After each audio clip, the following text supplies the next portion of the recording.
ahoana marina tena homme d'état ve I Rajoelina hatramin'ny taona fito sy roa arivo fonandray ny toerana mahabe ny tanàna azy ny filoham-pirenena ankehitriny no efa ny aina tamin'ity kolotsaina mpaniliana ny adisona ho any amin'ny fitondrana teo aloha ity nandovatrosa isika hoy izy raha ny kabary voalohany ankalamanjana tamina be ny tanàna Antananarivo azy tamin'ny izany fotoana izany to milaza sahady tamin'ireo mponina Antananarivo izany fa ny hoe aza omena retsiny raha toka sahiran-kirana amin'ny tantana ity tanàna ity fa nandova fahasahiranana tamin'ny be ny tanàna teo aloha ny tenako toy ny soso voatapidrano tamin'izany ireo lokaloka tamin'ny mahandro TGV anovana Antananarivo ao anatin'ny fotoana aingana be kanjo ny arahana tsiaro ny tantara fa tsy Antananarivo fotsiny any tao anatin'ny roa taona monja taorinin'izay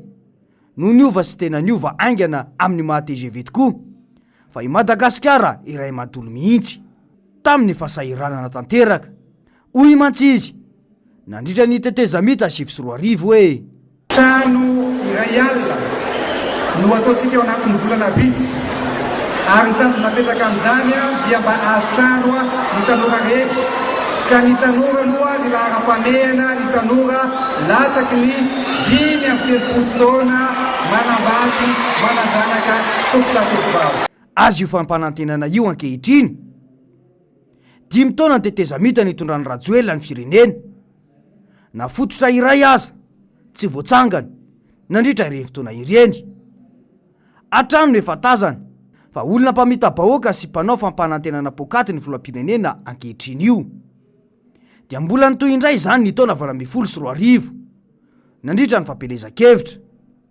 indrisy anefa fa tsy fiovana ny abo sy nampandroso no niseho fa krizy tsy mety tapitra mandraka ankehitriny 12 taona izay maty ny orinasa Air Madagasikara dia mbola adison'ny teo aloha ihany ankehitriny no votoaty ny faneho-kevitry ny fitondram-panjakana io koa ny orinasa Jirama dia mbola ny teo aloha ihany koa hono no fositra eny hatramin'ny trosa anana ny banky iraisam-pirenena izay nofaritana mazava izao fa an'ny fanjakana malagasy aza dia mbola ny fitondrana teo aloha ihany olazaina fa diso tamin'izany mametra-panontaniana ankehitriny ny mpanarabavao hoe any amin'ireo mpitondra teo aloha ve izany ny banky iraisam-pirenena no asaina mitaky vola rehefa tsy adison'ny mpanohitra izany izy ity dia any fitondrana teo aloha hatrany na dia ao anatin'izao fotoana izao aza I Madagasikara no firenena farany mantra indrindra maneran-tany ankehitriny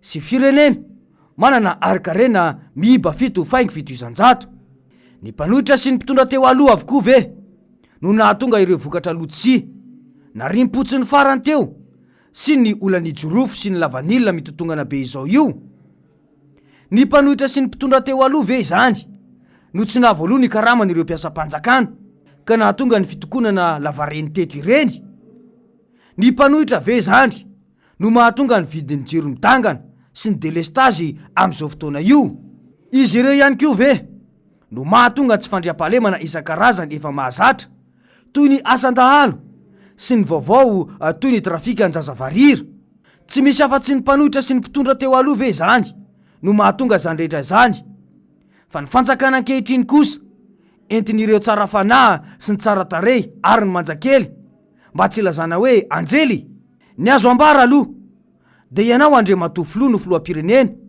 namerim-bola voalohany amin'ny mpamatsy vola tao anatin'ny 80 taona nazahoana ny fahaleovantena dia hoy ny filoha Marc Ravalomanana raha niatrika ny fahamoahana ireo mpianatra hopitarika tetsy amin'ny hôtel Carlton Nanosy ny farany herinandro teo ny leadership dia tena fahalalan'ilay olona ny zava-misy sy fahaizany mampifandraika ny contexte misy amin'izao fotoana izao na le hoe vrai leadership satria misy olona miteny hoe za leader fa leader fotsiny by fonction izy amony ny asa ma leader azy fa tsy leader by born tsy teraka nanao leader izy na leader by position zay zany misy zatra karazany maro tena mahay an'io tsy hoe toka tena fa l'expérience hitako niaraka tamin'ny Mandela reny areo nahita ny leadership ndrareo hoe leadership ndrareo de hoe ahoana nanatsarana ny fiainan'olona isan'andro. Marina mihitsy izay voalazan'izay. Misy olona manery tena fotsiny hitarika na de tsy talenta nomena sy ny anarany aza izany. Pirofo mitohoka amin'ny tenda ny manamarika izany izao fahantrana lalina iaina ny firenena izao. Vokany izao ny hafaran'ny firenena ary mantra indrindra maneran-tany i Madagasikara. Miaina amin'ny fitakasilanga behivava ka hatramin'ireo mpamatsy vola ary everina. Fa ohatra ny vahoaka malagasy mora ambakaina amin'ny vary mora sy ny menaka mora tsy mety tanteraka akory. Isan'ny lokaloka nataon'ny filoham-pirenena ankehitriny ny fanarenana ny orinasa JIRAMA. Raha ny hita nefa dia lasa toerana sy orinasa fanaovan'ny mpitondra fanodikodinam-bola fotsiny ity orinasa ity amin'izao fotoana izao. Volan'ny Covid-19 nanampiana ny JIRAMA. Ny banky iraisam-pirenena nangataham-bola nanampiana ny JIRAMA. Ny tetikasa mandraka 3 nangatahana trosa tany ivelany anaovana azy. Ity farany izay fantatra fa nofinofo fotsiny sy filazana fotsiny ihany satria lafo ary tsy takabidi ny fanjakana ny sandany. Raha ny fanadiadiana izay natao dia atao aiza indray zao io vola hotrosaina io? Sa ve trosaina fotsiny fa ahodina ny vola dia ho hita eo indray ny toy ny tahaka ny zava-misy amin'izao io? Dia hoy ny solom-bavambahoaka hoe tratra ny olona sy ny dretra tsy tratra ny aloka fa nanao fampanantenana be dehibe nilaza fa hoe tsy ilainy zany. Tokony fona amin'ny Komoro ihany koa satria lasa nirina ny Komoro tsika amin'izao fotoana izao ary ny tena voalohany indrindra anatin'izany tokony fona amin'ny vahoaka malagasy fa tsy nahatanteraka ny akamaroany ny fampanantenana sy toky nomena tamin'izany fotoana izany. Raha izay ny faharoa dia io miariary fa nisy ny fanodikodinana, nisy ny vola nalefa tamin'ny tsy tokony andefasana azy, nisy ny fitaovana tsy hita. ny azo ambara tahaka ny hoe tsy eto Madagasikara izany fa niova firenena hafa isika raha mahatsiaro tampoka ny fampanantenana tamin'ny propagandy ny taona 2024 sy ny zava-misy iainana ankehitriny. 3 taona izay ny lasa ary tsy adikevitra fa de mihamahantry i Madagasikara sy ny malagasy. Miaina krizy tanteraka ny firenentsika. Ny olana ny maro kokoa noho ny vahaolana amin'ireo sehatra maro samihafa eto amin'ny firenena. Tsy ampy ny herinaratra, tsy ampy ny rano, tsarona ny fitandrisana ny filana angovo ilain'i Madagasikara nataony Andry Rajoelina tamin'ny propagandy. Naneo mihitsy fa ny fahatongavany Noela. Ny JIRAMA anefa ity totakiny banky iraisam-pirenena amerimbola fa hoe nisy fandanindanim-pona tratry ny ampamoaka vola be 2 miliara mahery ny fampizaran'ny mpitantana. Nolazaina fa diso izany kanjo mivoaka ny marina ankehitriny. Ny taona 2024 voalaza fa 700 miliara ariary ny fatiantoka taratry ny fitantanana tsy mahomby nisy eto amin'ny firenena ny JIRAMA. Izany tsy mitaraina. Ny JIRAMA anefa dia maty antoka isan'andro ary bokatrosa. Atreto tsy mbola misy vahaolana mazava. Vao ny angovo anefa ny olana amina firenena iray dia zava-doza no ateraka izany. Ho an'ny fampianarana latsaka ambany ny faripahaizana amampahalalany ny zaza malagasy fa tsy arakaraky ny seho ivelany amin'ny fananganana efitrano manara-penitra. Sahirana ireo mpampianatra ary maro no tsy mifantoka tsara intsony amin'ny fampianarana fa manao vadinasa. Ny mpampianatra fra manam-panantenana vola be betsaka no tsy nahazo. Ny sara-pisoratana anarana no lazaina fa maimaimpona tsy voahaja. Ny université mpanjakana moa dia io mikorotan-dava io ary efa tena mampitaraina ny kalitaony ny fampianarana. Tsy ao anatin'ireo université zato voalohany aty Afrika akory ny université eto amintsika. Ho an'ny fambolena sy ny fiompiana seha-piariana iasa ny 320% ny vahoaka malagasy kanefa dia misipotsifozy. Raisina ohatra ny olan'ny vary, olan'ny lavanilina, olan'ny legioma, olan'ny lojy. Lasa vazivazy any anatin'ny fiarahamonina ny hoe kely sisa dia anafatra anana avy any ivelany Madagasikara. Mila fanampiana goavana ara-pitaovana sy ara-piofanana ny tantsaha-mpiompy saingy tsy lahara-pahamehan'ny mpitondra izany.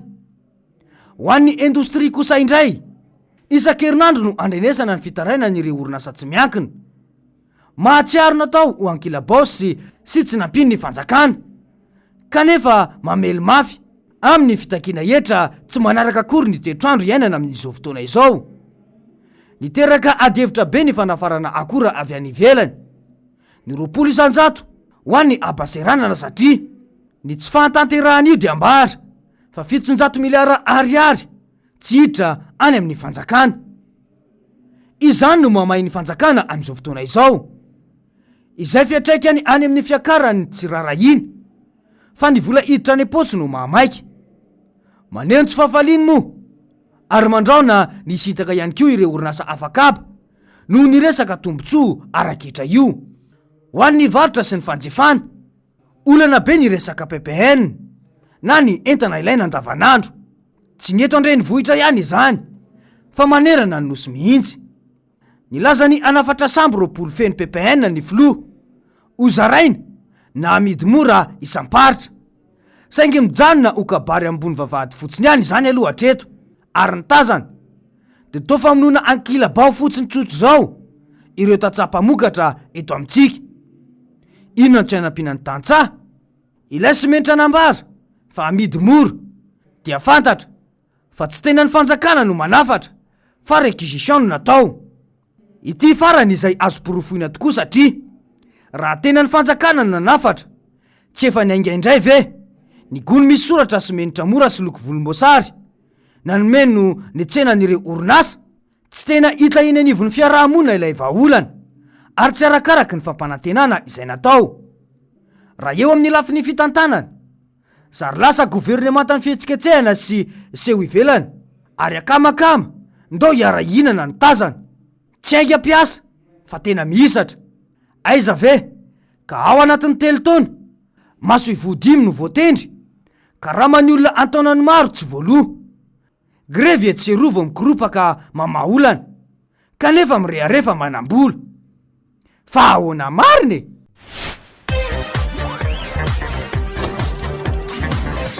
Ahoana mariny?